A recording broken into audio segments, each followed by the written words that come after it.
My journey to understand God began in the rugged environment of a Texas childhood that was filled with rattlesnakes, tornadoes, and hellfire and damnation. My early concept of God was molded by the pervasive, extremist religious community of the Bible Belt, exemplified by the Southern Baptist religion practiced by my parents. The wrathful, vengeful God, as taught by my religion, instilled in me a deep fear of God, death, and the afterlife. My lifelong search for a loving God and release from the paralyzing fear of death culminated in a brief journey to heaven after a debilitating illness. The near-death experience transformed me, showing that God is only a loving God who does not judge and punish. I came to understand the oneness of all existence, which permeates my life with peace and the unfaltering knowledge of God's goodness. When I finally gave up my will to live, relinquishing my life unto death was sublimely easy after my long illness with an immune system disorder and the loss of everything that had made life worthwhile for me. The night I died, the decision to leave this world hung suspended in an extended moment of absolute quiet. Passionless, I watched my spirit leave my body as a feeling of otherness engulfed me. I felt a strange detachment from my physical body and the life I had created. I was no longer connected to a pitiful, suffering mass of flesh. I was not that body, and yet I still existed, but in a new state of being. Gone was the wrenching pain that had accompanied my every waking moment. The strain of expanding my lungs to gasp for air had disappeared. Fatigue, which had weighted my life for years, had lifted. Depression no longer drained my mind of hope. Sight and sounds did not sear my head with pain, leaving me emotionally bereft. And yet, I still existed. I felt weightless and calm.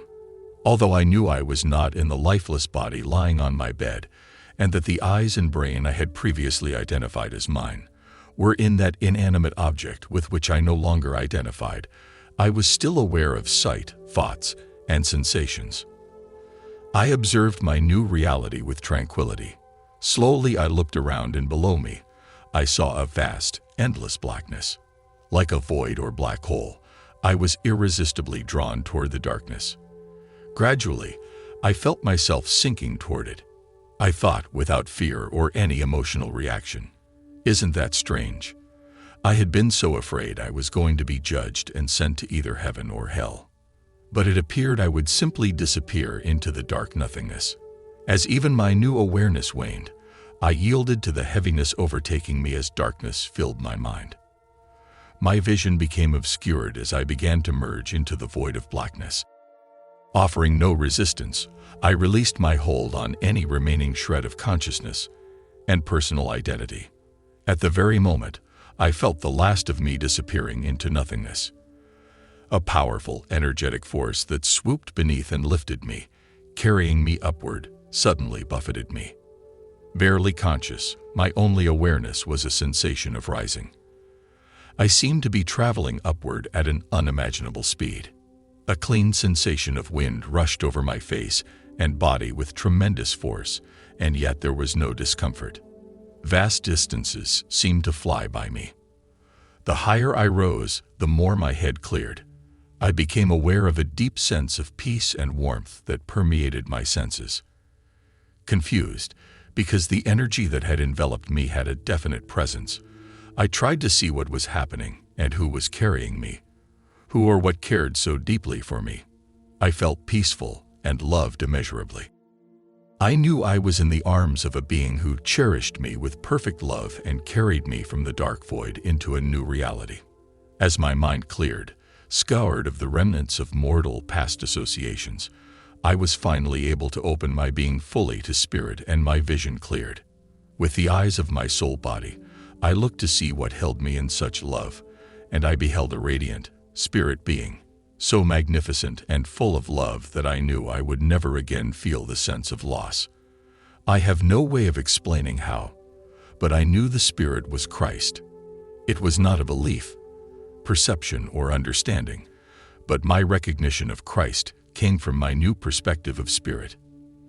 I did not see the Spirit as I had seen Jesus of Nazareth depicted in paintings, but the innate knowing of my heart remembered and acknowledged Christ. The radiant spirit was Christ, the manifestation and expression of pure love. Because of my Christian education, I knew no other name to call what I felt as I looked at him. Others might have called him Buddha, or Yahweh, or Great Spirit in the sky, but the naming did not matter. Only the recognition of absolute love and truth was important. Safe in the gentle yet powerful embrace of his love, I rested, secure that everything was okay, exactly as it was supposed to be. Ascending ever farther, I lifted my eyes to see a great light in the vast distance. With Christ as my guide, I rapidly approached the light. Ecstasy filled my soul as I looked at the radiance, many-fold brighter than a sun. The light was everywhere and everything, the brightest I had ever seen and dazzling beyond description. Brilliant enough to blind or burn, yet I was not harmed. The light moved over and through me. It washed every hidden place of my heart, removing all hurt and fear, transforming my very being into a song of joy. I had thought the love I felt from Christ was complete, yet the light toward which we were soaring was the fulfillment of my search, the loving source of all that exists, the God of truth and unconditional love, the origin of creation. My understanding of love was forever changed. The majesty and glory of that vision was an ineffable moment that defined forevermore the direction of my new truth. I was home, and I wanted nothing more than to remain in the light of God. Christ had delivered me into the light, and I stood in the presence of God. I was filled with complete knowing. The light was love, and love was God. Waves of consummate love, which emanated from the light, obliterated every burden I carried and every thought that kept me from knowing God. I was made aware of my purity. With new clarity, I realized I had been walking through life ghost-like, wrapped in a shroud of fear, huddled against illusions. I stood like a lover, open to the liquid flow of golden light that filled my empty shell to overflowing. There was no limit to the outpouring as I came to the rapturous awareness of the infinite nature of God's love. There was no place that God did not exist, and I was within God. I am an inseparable part of the light. The truth of who I am, indeed who we all are, is perfect love as a creation of God. All of God's creation is one creation, and I am one with creation. God and I are one, creator and created. I had spent a lifetime of fear of judgment, and now, standing with God, I had been known completely and found faultless. I knew God regarded me as perfect. God loved me because love is the totality of God. God loves without limit. Finally, it all made sense. God could only love me because God is only love, nothing other than love.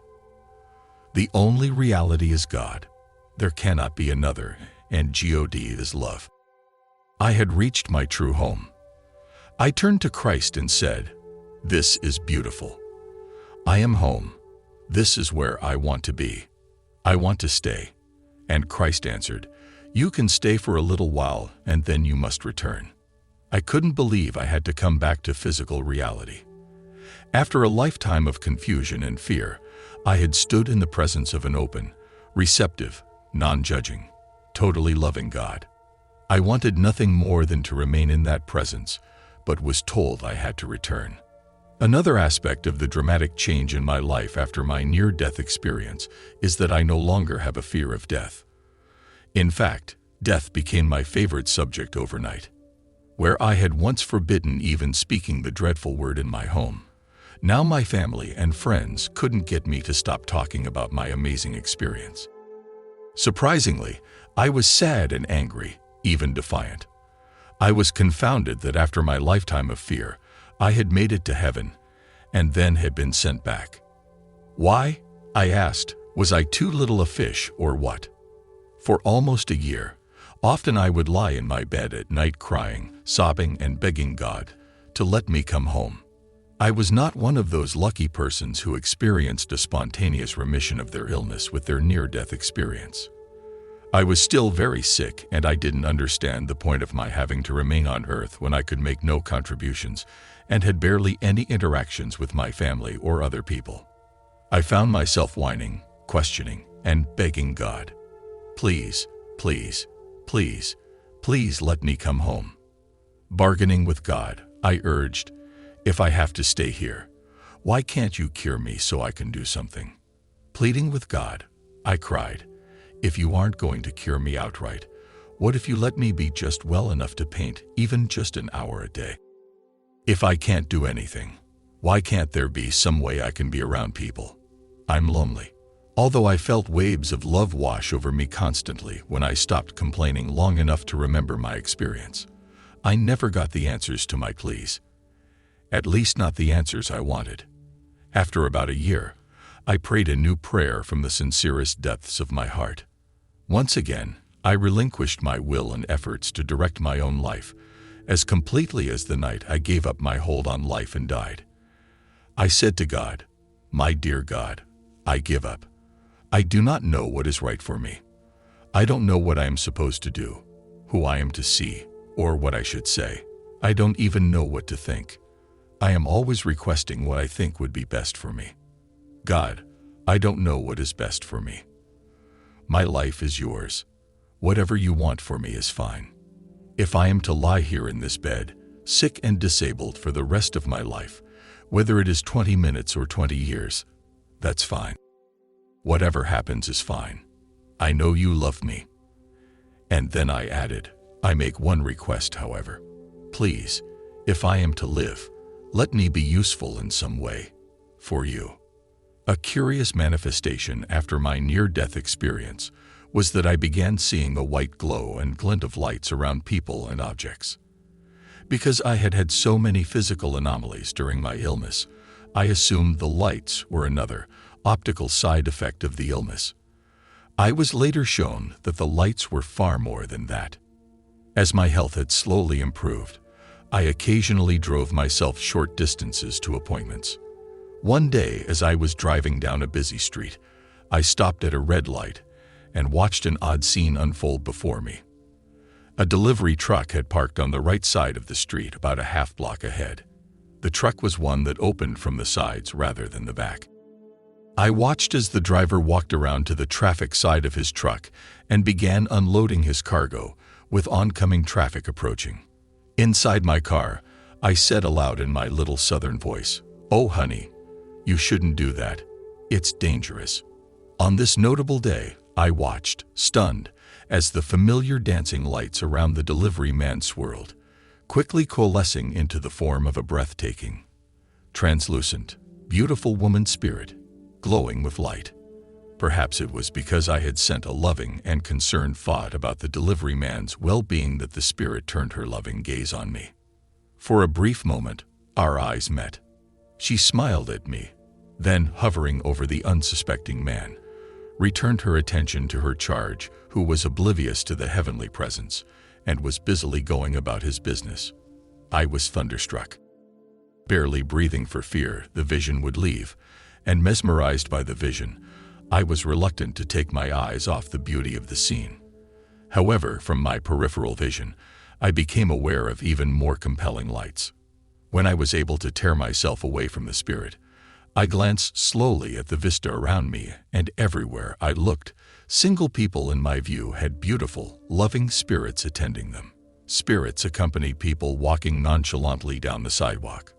From within cars, unfettered by physical barriers, I could see the glow and form of beings around the occupants. I saw joggers with flutters of light streaking behind them, as their spirit kept pace. As people entered and left buildings, light beings followed. The view before me was filled with brilliant, white light. From the limited understanding of my human mind, I struggled to comprehend the meaning of what I saw. I knew the lights were connected to the individual people, although more of them than with them, almost as if they were an extension of their existence, a light connection to an aspect of their higher self. The lights, a connection to the humans, which were glinting off the beings, were so bright and expansive. They interconnected, forming a sort of light grid. I remembered reports in books on the near-death experience of people seeing grids on the other side that they didn't know how to explain. As I looked at the network of light before me, I felt the immense outpouring of love coming from the beings. I realized the connection of human beings to the beings of light was through love, and that the love itself was connected through this grid. The metaphor represented by the image I saw and perceived was absolutely clear, and I was overwhelmed with the knowledge that we are all one. I comprehended that our oneness is interconnected by love and is an available, much higher level and means of communication than we normally use but to which we have access. This love is available to anyone who is willing to do the hard spiritual work that will allow us to open our hearts and minds and eyes to spirit. I remembered the love I had felt in the presence of God and experienced a total sense of love for all existence as an interconnected oneness and a manifestation of God. Repeatedly, this single truth was driven home to me. Only God exists. God is everything. All that I gaze upon is a representation of God, not the physical mirage, but rather the shining brilliance behind the mask. I was startled back to everyday awareness by the blasting of a horn. I looked down at my speedometer and realized I was barely creeping forward in the car. With sheets of tears streaming down my face and all but blind with emotion, I pulled to the side of the road until I could take in all that I had witnessed and regain my composure. I don't know how long I sat, taking in the wonder of that event, but I couldn't move until the spectacular vision slowly dissipated, returning to the more familiar form of lights around the bodies of the people I watched. I was reluctant to leave because I hoped the angels would return, and I called them angels because I didn't know what else to say. But when I gathered my senses enough to drive, I made my way home, anxious to tell my husband. Still, I wondered what he would think. Would he think I was hallucinating, getting sick again, or perhaps even losing my mind? Much to his credit, he listened with open ears to my tale. In fact, after I told my story, his response was, "Can you see anything around me?" Looking deeply into the lights around him, I discovered that by focusing on the glinting lights, a form emerged, taking the appearance of a beautiful spirit. When I described his spirit attendant, he was thrilled. Encouraged by Ed's response, I told my story to my children and friends, and they related the information to their friends. That initiated the sometimes timid and skeptical, but always curious inquiries from the friends. They too asked if I would mind telling them if they had beings around them. Would I mind? It was my joy to share the love I felt coming from the exquisite inhabitants of a dimension where love reigns. Eagerly, I shared with anyone who wanted to know if they too had angels around them. Eventually, news of my ability to see the angelic realm spread via a newspaper article, television appearances, college lectures, and most significantly, word of mouth. Today, I devote my time to readings, counseling, and lectures. As I talked to more and more people, I garnered new insights. In the beginning, I called what I saw angels because I didn't have any other word to explain what I saw. The beings were always loving, luminous, and had an otherworldly presence and beauty. Curiously, as my ability to discern spirits progressed, I began to see a different type of spirit hovering around people, and they compelled my attention. I felt responsible to describe exactly what I saw, and only what I saw around the people who requested a reading, even if their spirits did not look like the stereotypical angel, which they expected. For instance, I once told a woman of an older man with ears that stuck out, wearing little round spectacles, and with a goofy smile that revealed teeth that had spaces between them. The woman looked amazed, and with tears in her eyes, she said, "Oh my gosh, I recognize him. That's my uncle who was killed. I've always wondered if he was okay." The spirit grinned and related telepathically with me. I was able to let his niece, whom he still loved, know that he was fine and had been with this unsuspecting woman all the time. The first time this sort of thing happened, I was taken by surprise. Confused and with a knot of apprehension in the pit of my stomach, I thought, "Oh great, now I'm seeing dead people." If I had not had my near-death experience, I might have thought I was going crazy. But I did have a near-death experience. I could now see angels, and evidently, I could also see the spirits of people who had died. There is no death, but I could report on the presences from the other realms where spirits reside after leaving their mortal existence. I also discovered I could, on occasion, see the spirit form of people who are still alive on the earth realm.